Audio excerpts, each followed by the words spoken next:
Trahison silencieuse d'un homme qui renonce à lui-même. Introduction. Mise en tension. Imaginez un homme. Un vrai homme. Un bâtisseur. Un leader. Quelqu'un qui avance même quand le vent est contre lui. Un homme qui inspire, qui pousse, qui protège et qui ose. Maintenant, imaginez ce même homme qui s'efface. Qui abdique de sa force, de sa vision, de sa constance. Qui choisit de devenir juste acceptable, juste calme, juste docile.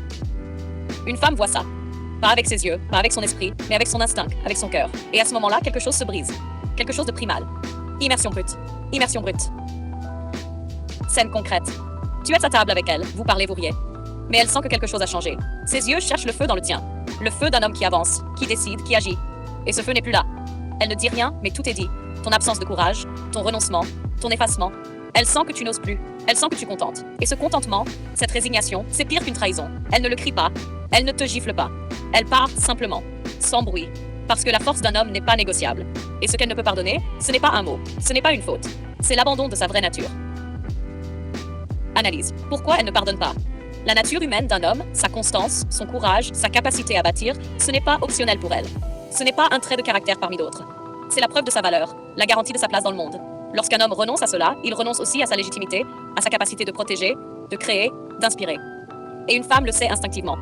Elle sait que ce renoncement n'est pas temporaire. Elle sait que ce vide, ce silence intérieur ne sera jamais comblé. Elle sait que ce n'est pas un homme qu'elle peut suivre, aimer, admirer. Immersion émotionnelle. Confrontation intérieure. Imaginez-la, seule dans sa chambre. Elle repense à cet homme qu'elle admirait, à son feu, à son énergie, et elle pleure, mais pas pour lui. Elle pleure pour ce qu'il aurait pu être. Elle repense au moment où il aurait pu décider, agir, protéger, créer. Et il n'a rien fait. Il a choisi la facilité, la sécurité, l'absence de risque. Et cette femme se lève, avec ses larmes séchées. Elle sait ce qu'elle ne pardonnera jamais. Elle sait qu'un homme qui renonce à sa vraie nature ne mérite ni son énergie, ni son temps, ni son amour. Réflexion brutale. La vérité nue. Il n'y a pas de pardon possible. Pas parce qu'elle est cruelle, pas parce qu'elle est exigeante, mais parce qu'un homme qui ne se tient pas debout dans sa puissance, qui ne défend pas sa vision, qui ne reste pas fidèle à lui-même, a déjà disparu. Il n'y a pas de seconde chance pour ce qui n'existe plus. Elle peut l'aimer, oui, elle peut le respecter peut-être. Mais elle ne pourra jamais le suivre, jamais lui faire confiance pleinement, jamais se sentir en sécurité dans sa présence. Et elle le sait. Même si elle n'en parle pas, elle le sait.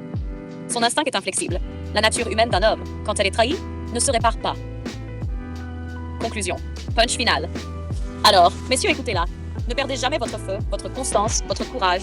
Ne renoncez jamais à être celui qui bâtit, celui qui protège, celui qui décide. Parce qu'une femme, elle ne pardonnera jamais qu'un homme ait abandonné ce qu'il était vraiment. Et une fois que vous avez trahi votre nature, il n'y a plus nature. Il n'y a plus rien à dire, plus rien à sauver. Restez homme, restez loup.